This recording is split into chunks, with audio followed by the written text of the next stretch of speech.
Welcome back to The Explainer. Today, we're looking into a story that has literally baffled investigators and captivated the entire public for more than half of a century. We're going to examine the facts, the dead ends, and some absolutely incredible scientific breakthroughs surrounding America's most haunting child mystery. So I want you to step back in time with me to February 1957, right outside of Philadelphia. The scene is quiet, the winter air is freezing, and the discovery that's about to be made is just utterly heartbreaking.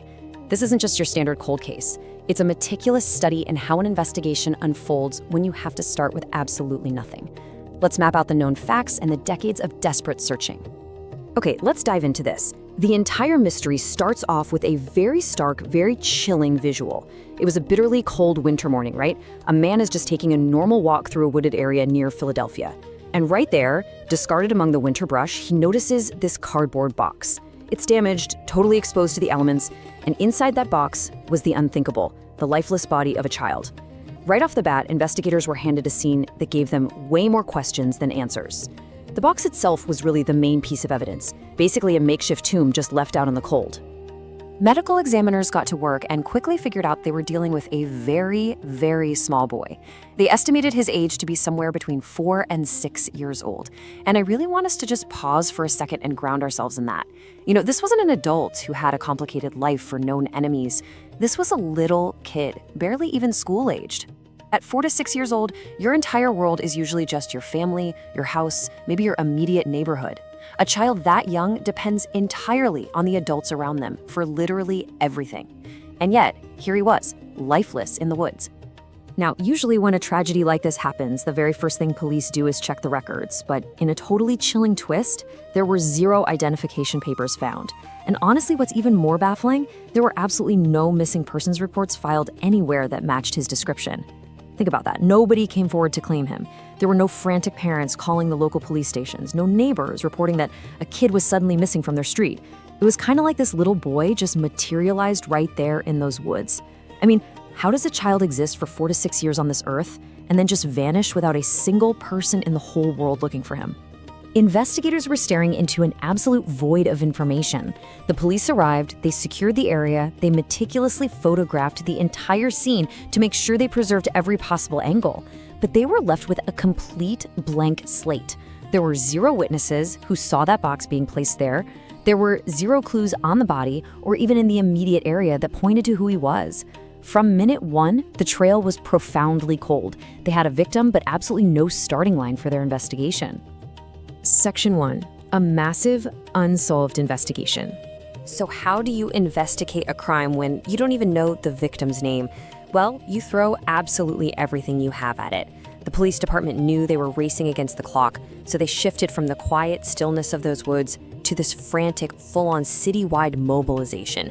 The sheer volume of the 1957 police effort was staggering.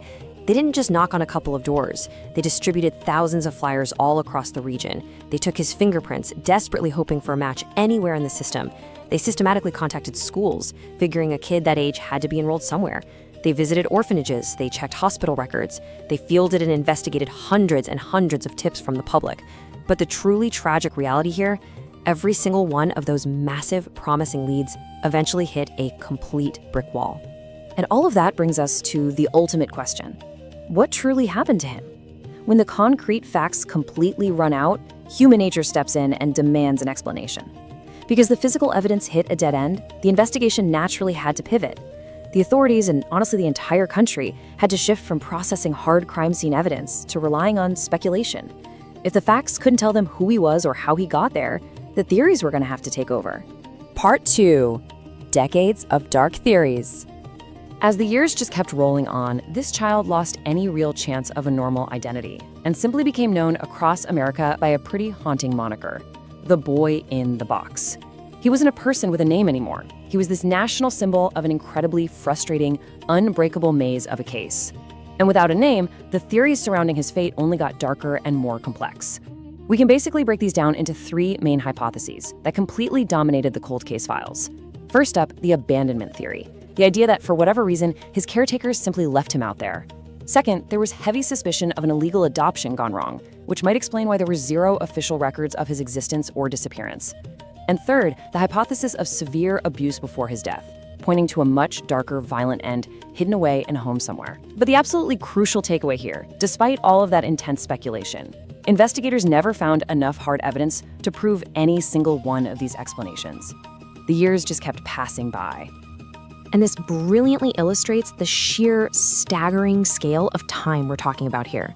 Starting back in 1957 with that grim discovery in the woods, we enter a massive, agonizing stretch of decades defined entirely by cold case theories, dead ends, and just a total lack of identity. It's this long, stagnant gap where the case file basically just gathered dust.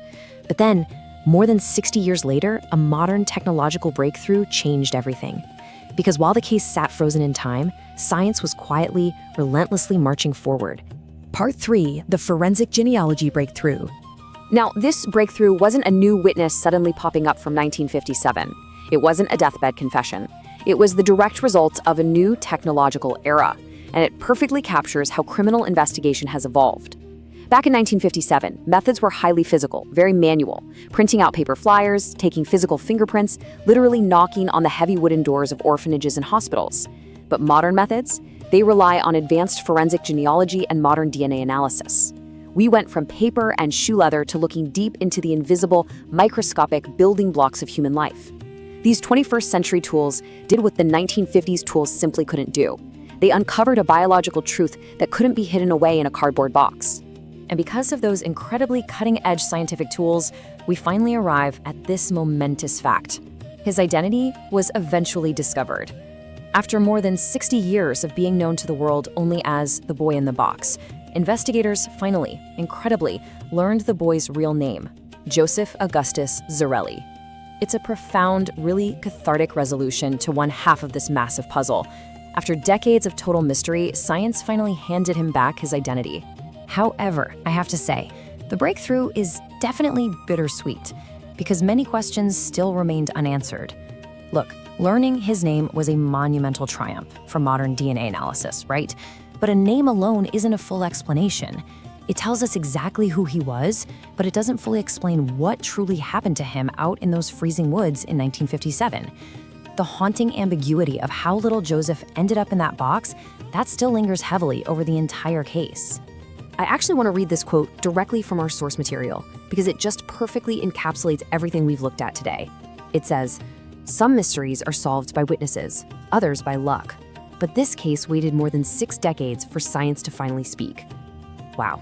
It's just such a powerful reminder of how far we've come, and yet, even with his name properly restored, the story of Joseph Augustus Zarelli remains one of America's absolute most haunting criminal investigations. So I'm going to leave you with this final thought and this final question. What do you think really happened? We've traced the facts from the physical evidence of 1957 all the way up to the wild DNA breakthroughs of today. The abandonment, the adoption theories, the hypotheses of abuse, the puzzle pieces are all sitting right there on the table, but the final picture is still completely obscured. Look at the facts we've laid out here and let me know your theory down in the comments. Thank you so much for joining me for this explainer, and I'll see you next time.